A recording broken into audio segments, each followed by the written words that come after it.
Halo, assalamualaikum warahmatullahi wabarakatuh. Kalau dilihat malam-malam gini kan ikan saya itu kelihatan sedap, enak, nyaman gitu ya.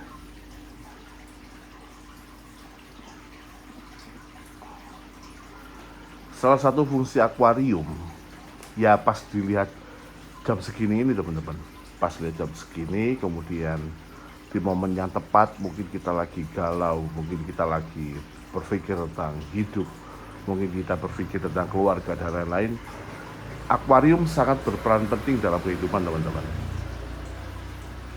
Makanya tidak jarang beberapa orang itu ketika sudah tahu tentang bagusnya ikan, kerennya ikan, dia itu rela menginvestasikan puluhan bahkan ratusan juta, bahkan sampai ke angka miliar teman-teman. Ya karena hobinya sudah merasuk ke hati dan juga mereka sudah menemukan kedamaian melalui ikan.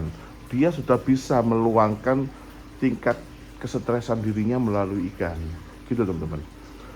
Tentunya teman-teman juga yang sedang beraktivitas entah itu berbisnis, berdagang maupun menjadi pekerja, tentu teman-teman mempunyai tingkat kadar stres masing-masing. Dan saya yakin ketika teman-teman santai sambil melihat ikan di rumah teman-teman sambil ngopi, sambil bercengkrama dengan anak istri atau dengan keluarga ibu bapak, teman-teman pasti menemukan kedamaian yang lebih teman-teman. Bisa jadi ikan menjadi salah satu alasan teman-teman lebih dekat ke Tuhan. Mungkin kedengarannya nggak nyambung, tapi kalau kita hayati benar, kalau kita resapi benar, semakin kita duduk di depan akuarium dan meluapkan segala emosi kita, mulai meredamkan, minimal bisa meredakan tingkat kesetresan kita. Wah itu amat sangat keren teman-teman. Karena dengan kita lihat warna-warni, dengan kita lihat jernihnya akuarium, dengan lihat melambai-lambainya ikan berenang, wah itu amat sangat luar biasa untuk menenangkan pikiran-pikiran kita yang sedang galau teman-teman. Kalau di sini bukan berarti hanya tentang cita-citaan ya. Kalau di sini lebih ke arah segala permasalahan hidup yang sedang kita alami. Entah itu lingkungan pekerjaan, lingkungan keluarga, lingkungan bermasyarakat, lingkungan kita dengan Tuhan, dengan makhluk-makhluk yang lain teman-teman. Akuarium ini dan ikan-ikan ini mewakili apa yang menjadi perasaan kita, apa yang menjadi tujuan kita. Bahkan kalau misalnya teman-teman masih jomblo, saya yakin banget teman-teman bakal ngomong sendiri dengan ikan. Ikannya diajak ngomong ya seperti peliharaan-peliharaan yang lain.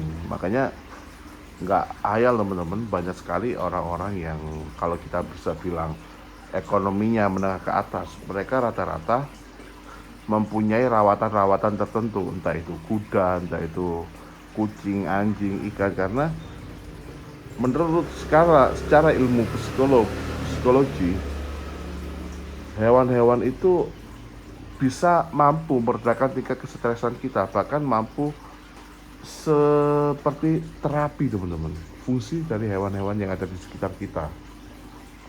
Tentunya hewan-hewan yang kita sayangi teman-teman, yang kita rawat, yang kita perlakukan sebagaimana seharusnya lah teman-teman.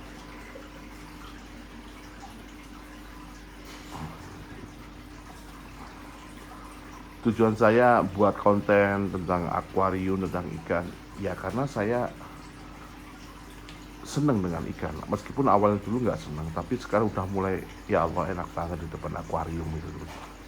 Udah mulai nyaman banget, udah mulai tenang gitu.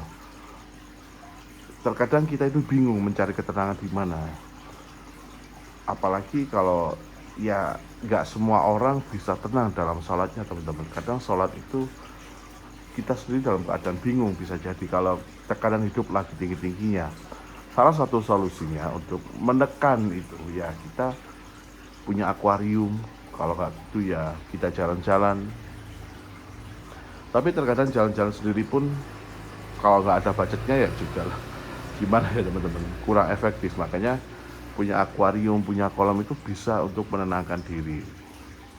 Tentunya yang bisa menikmati di usia-usia tertentu menurut saya. Karena kalau untuk anak muda, kalau nggak ketulan hobi dari orang tuanya dan dia belum punya uang sendiri, ya masih belum bisa merasakan nikmatnya, indahnya melihat ikan itu, teman-teman. Saya seperti ngomong nggak jelas ya kalau gitu, mau dimaklumi. Ini cuman saya mencoba menerapkan apa sih sebenarnya fungsi dari akuarium itu sendiri, teman-teman. Di samping hanya hiasan.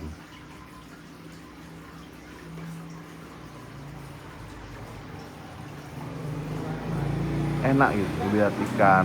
Dulu ya, awal saya punya akuarium yang agak gede, ukuran 90 dulu. Itu saya kasih arwana sama ikan mas koki, teman-teman. Saya cuma lihat cara renangnya, teman-teman. Tingkat stres saya menurun. Saya itu jadi lebih bahagia melihat ikan mas koki renang, kayak dengan kekol-kekolnya, ngelihat gagahnya ikan arwana renang. Wih, gagah ya ini. Semacam ada daya tarik tersendiri untuk saya menjadi lebih tenang, teman-teman. Padahal cuma lihat geraknya ikan. Dan jujur teman-teman, saya tuh pernah tahu cara terapi seseorang, anggaplah kiai itu. Terapinya itu buat orang yang datang, misalnya dia membawa segelumit atau seonggok permasalahan hidup. Sekiainya tersebut cuman nyuruh dia untuk lihat ikan. Full ngelihat ikan, semalam penuh jangan tidur lihat ikan. Loh, itu masalahnya tiba-tiba udah gak dipikirin lagi, teman-teman. Karena kan sebenarnya permasalahan itu datang karena ketidakmampuan kita untuk berpikir bagaimana kita bertindak supaya jalan keluarnya itu ditemukan. Kan sebenarnya itu, teman-teman. Nah, kalau kita di dalam keadaan terdesak, dalam keadaan beban sangat banyak, kita itu harus melepaskan sampah-sampah itu, teman-teman.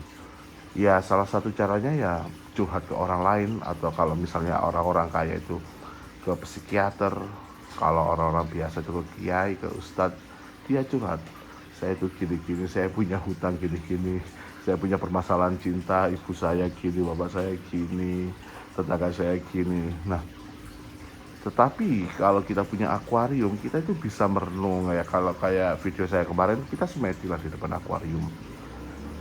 Seakan-akan kita ngobrol ke Tuhan melalui ikan. Atau kalau nggak gitu, karena saking indahnya ikan, kita itu menyadari benar bahwa Tuhan itu amat sangat berkuasa dengan segala kehendaknya. Dengan melihat ikan saja, kita bisa, ya Allah, kenapa sih saya nggak langsung minta kesampaian gitu. Atau secara nggak langsung ketika kita melihat ikan, kita akan berdoa secara nggak langsung. Saking indahnya ciptaan Tuhan yang ada di depan mata kita, gitu teman-teman. Semoga teman-teman menyadari, semoga teman-teman mengerti apa yang saya bicarakan. Karena saya sendiri kadang nggak ngerti apa yang saya bicarakan. Mungkin seperti ngalor ngidul, teman-teman, tapi ini memang apa yang saya omongin ini benar-benar pure pengalaman pribadi, pure perasaan saya. Bukan hanya sekedar asal ngomong aja, teman-teman, tapi benar-benar pure pribadi dari sudut hati saya yang terdalam. Jadi punya ikan bukan hanya buat kontes, bukan hanya buat indah-indahan, tapi buat sarana merefleksikan tentang apa segala macam permasalahan kehidupan kita. Terima kasih teman-teman sudah menonton. Coba video ini teman-teman share ke teman-teman yang lain, supaya teman-teman yang ada di channel teman-teman, atau di grup WhatsApp teman-teman, atau di sosial media teman-teman bisa lebih tahu apa sih sebenarnya arti kita punya akuarium.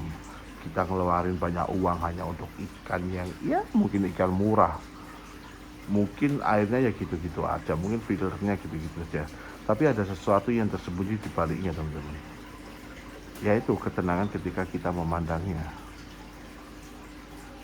Terima kasih sudah menonton. Semoga kita semua dalam lindungan Allah Subhanahu wa taala. Amin ya rabbal alamin. Semoga Tuhan Yang Maha Esa selalu memberikan sesuatu yang terbaik buat kita. Amin. Assalamualaikum warahmatullahi wabarakatuh. Kantong Media, kami pamit.